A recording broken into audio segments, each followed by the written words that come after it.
মুখ্যমন্ত্রী মমতা বন্দ্যোপাধ্যায় এই মুহূর্তে সাংবাদিক বৈঠকে চোখ রাখুন। করছি কদিন ধরে আপনারা দেখছেন এসআইআর এর নামে সর্বনাশের যে খেলা চলছে সারা বাংলা জুড়ে। জেনুইন ভোটারদের নাম বাদ দিয়েছে, আগে 54 লক্ষ ভোটারের নাম আগেই ডিলিট করে দিয়েছে এবং সেটা দিল্লি থেকে এআই থেকে করেছে সিইও অফিসে বসে বিজেপির কোনো একজন আইটি অফিসার। এবং সেক্ষেত্রে অনেক নাম আছে যেখানে বিবাহিত মহিলাদের টাইটেল চেঞ্জ হয়েছে বিয়ের পর, বা তাদের বাড়ির ঠিকানা বদল হয়েছে, বাপের বাড়ি থেকে শ্বশুর বাড়ি গেছে। এইসব ক্ষেত্রে যেটা মিসম্যাচ হয়েছে অফ ম্যাপিং, এগুলো টোটালটাই ইলেকশন কমিশনের ভুলে হয়েছে। কিন্তু এটা আপনারা বিশ্বাস করেন যে একটা খুনিও যদি খুন করে, তার হয়ে যদি কোনো লয়ার না দাঁড়ায়, সে যদি মাননীয় বিচারককে বলেন যে স্যার আমার কোনো লয়ার নেই, আমি আমাকে ডিফেন্ড করতে চাই, সেক্ষেত্রে বিচারক কিন্তু অ্যালাউ করে তাকে ডিফেন্ড করবার জন্য। কিন্তু এখানে যে 54 লক্ষ নাম বাদ দেওয়া হয়ে গেল, সেই 54 লক্ষ নামে কিভাবে বাদ দিয়েছে বলছে ইয়ারও নাকি বাদ দিয়েছে। কোনো ইয়ারও এটা জানে না, কারণ অ্যাসোসিয়েশন থেকে তারা চিঠি দিয়ে ইলেকশন কমিশনকে জানিয়ে দিয়েছে যে তাদের নাম মিসইউজ করে নামগুলো ডিলিট করা হয়েছে। যে 54 লক্ষ নামের মধ্যে ম্যাক্সিমাম আছে সমস্ত জেনুইন ভোটার। এই যে বলছিলাম না, একজন খুনিরও অধিকার আছে তাকে ডিফেন্ড করার। যার নাম ডিলিট করা হয়েছে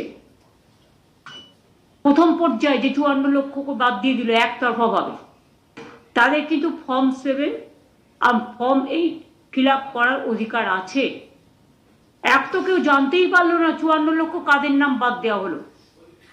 না দিয়েছে এই লিস্টটা কোনো পার্টিকে, বিজেপি পেতে পারে, বিজেপি পার্টি অফিসে আছে নিশ্চয়ই, ওরাই তো সবকিছু করছে, পুরো ড্রাফট করে দিচ্ছে ইলেকশন কমিশনে। এবং আমরা কিন্তু সেই ড্রাফট লিস্টটা আজ পর্যন্ত দেখতে পাইনি। যাদের নাম ডিলিট করেছে 54 লাখ, তাদের নামের ডেটা কাউকে দেওয়া হয়নি। যদি বলেন লোকে অবজেকশন বা ক্লেম করছে না কেন, এই যে একটা এখানকার যিনি ভুড়িওয়ালা, নাম বলতে আমার ঘৃণা লাগে, তিনি একটা বলেছেন 3টে ক্লেম জমা পড়েছে। সত্যিই কি তাই? হাজার হাজার অসহায় মানুষকে 4 ঘন্টা 6 ঘন্টা 8 ঘন্টা ধরে বসিয়ে রাখছেন। যদি আপনি ডিসক্লোজই না করেন যে কাদের নাম বাদ গেল, তারা জানবে কি করে? তারা তো নিশ্চিন্তে আছে যে আমার নামটা হয়তো আছে। গত পরশুদিন ড্রাফট লিস্ট বেরিয়েছে, এতদিন কিচ্ছু বেরোয়নি।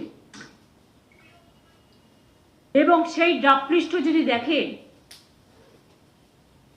সবার পক্ষে অত কোটি কোটি পাতা খুঁজে নিজের নামটা কতদূর দেখা সম্ভব?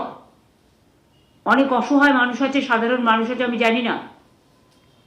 কিন্তু 54 লক্ষ নাম বিনা কারণ দর্শানোর সুযোগ দিয়ে বেআইনিভাবে, অনৈতিকভাবে বাদ দেওয়া হয়েছে। মহিলাদের টার্গেট করা হয়েছে, যে মহিলারা বিয়ে করে শ্বশুরবাড়ি গেছে, পদবি চেঞ্জ করেছে। অনেক লোককে বাদ দেওয়া হয়েছে যারা বাড়ি শিফট করেছেন। আজকে 2002, এমনিতে তো ম্যাচটা মিসম্যাচ। এটা ইলেকশন কমিশনের সবচেয়ে বড় ব্লান্ডার। মানুষকে নিয়ে খেলা করেছে বিজেপির স্বার্থে আর নিজের পরিবারের স্বার্থে, মানুষকে নিয়ে খেলা করেছে। ভাবছেন ব্ল্যাক গেম আর ব্ল্যাক ম্যাজিক করে টোটাল মানুষদের গণতান্ত্রিক অধিকার কেড়ে নেবে। সেম জিনিস হয়েছিল মহারাষ্ট্রে, ধরতে পারেনি কেউ। হরিয়ানা ধরতে পারেনি কেউ। বিহারে ধরতে পারেনি কেউ। এবং যখন ধরা পড়েছিল ফাইনাল লিস্ট বেরোনোর পর, তখন কিন্তু আর কোনো জাস্টিস পাওয়া যায়নি। তার কারণ ফাইনাল লিস্ট হয়ে গিয়ে সঙ্গে সঙ্গে নোটিফিকেশন জারি করে দিয়েছিল ইলেকশন কমিশন ইলেকশনে, তাই তারা সুযোগ পায়নি। এখানেও এটাই এদের প্ল্যান আছে। এবং আজকে আপনাদের কাছে আমি কেন এসেছি দেখুন, আমি আপনাদের একটা লিস্ট দেখাচ্ছি। পরে আপনাদের দিয়ে দেবে সৌম্য। এটা হচ্ছে একটা লিস্ট। ধরুন ডিও ক্লিয়ার করেছে, ধরুন ডিএম ক্লিয়ার করেছে, ইআরও ক্লিয়ার করেছে, বিএলআরও ক্লিয়ার করেছে, কিন্তু লাস্টে একটা নাম রেখে দিয়েছে একটা জায়গা, মাইক্রো অবজারভার হরিদাস সব, তারা বিজেপির দলদাস। তারা ক্রস করে দিলেই নামগুলো যেগুলো লগ ইন করেছিল সেগুলো সব ফেরত চলে আসছে। ইতিমধ্যে আমাদের কাছে খবর এসছে যাদের এমনকি হিয়ারিং এ ডাকা হয়েছিল তাদের মধ্যে কয়েক লাখ নাম লগ ইন করেছিল ডিএমরা, টোটালটাকে ব্লক করে দেওয়া হয়েছে এবং তাদের বাতিল করে দেওয়া হয়েছে। জঘন্য ষড়যন্ত্র। গণতন্ত্র হচ্ছে, নির্বাচন হচ্ছে গণতন্ত্রের একটা গণতন্ত্রের উৎসব, কিন্তু সেখানে জনগণ ঠিক করবে কাকে ভোট দেবে, কাকে নির্বাচিত করবে, কাকে করবেন না। কিন্তু সেখানে ইলেকশন কমিশন ভোটের আগেই অর্ধেক লোকের ভোট কেটে দিয়ে তিনি নির্বাচিত সরকার ঠিক করে দিচ্ছেন। এই কৈফিয়ত তাকে দিতে হবে। আজ পর্যন্ত 83 জন মারা গেছে, 84 মারা গেছে, মানে সকাল পর্যন্ত। 4 জন কমিটেড সুইসাইড করতে গেছিল এবং 17 জনের ব্রেন স্ট্রোক বা হার্ট স্ট্রোক হয়েছে এসআইআর এর নোটিশ পাওয়ার পর।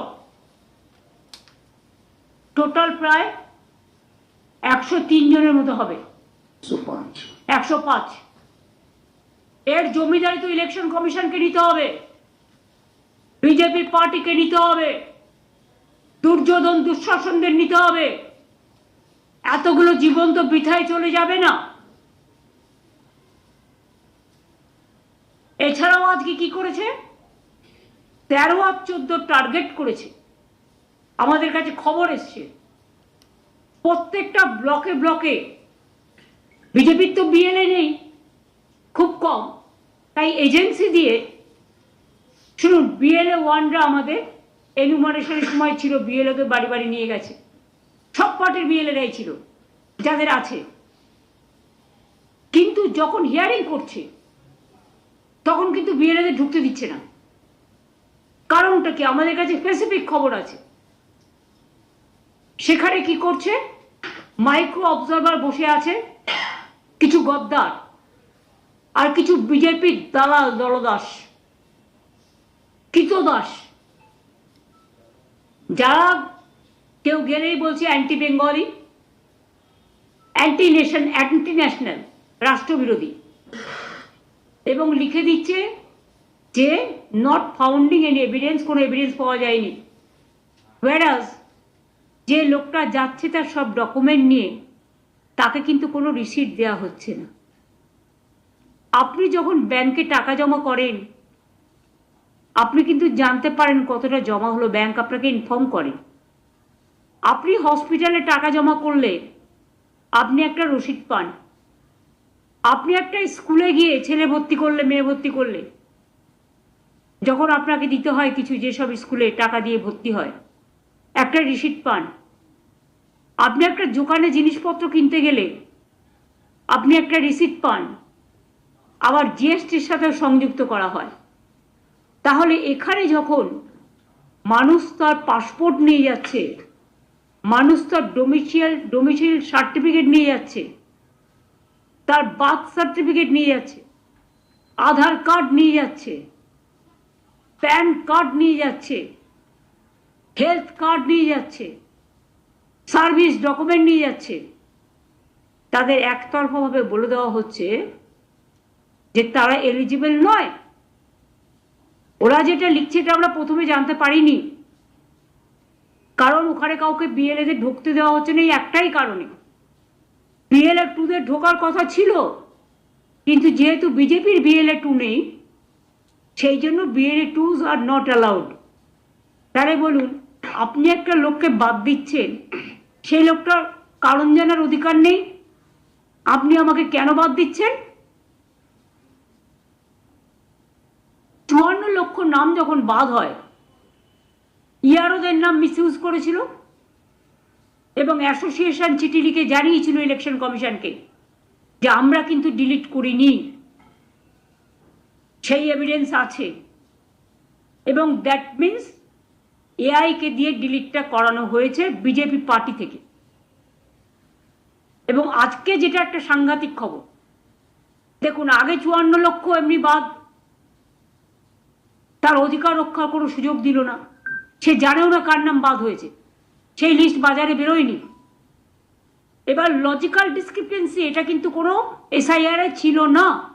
এই মুহূর্তে সরাসরি চোখ রাখবো মুখ্যমন্ত্রী সাংবাদিক বৈঠকে। এবং মাইক্রো অবজারভার যা কোনো স্টেটে নেই, micro observer is not allowed in SIR rule. শুধু বাংলায় কেন, আসামে নয় কেন, ত্রিপুরায় নয় কেন এসআইআর, মণিপুরে নয় কেন, নাগাল্যান্ডে নয় কেন, মেঘালয়ে নয় কেন? এগুলো তো ইস্টার্নের সব বর্ডার। একমাত্র 4টে স্টেটে ইলেকশন হচ্ছে, তার মধ্যে 3টে অপোজিশন স্টেট। সেখানে তুমি এসআইআর এর নামে টোটাল ভোট বাদ দিচ্ছ একতরফা ভাবে এবং নিজেকে সুপারম্যান ভাবছো।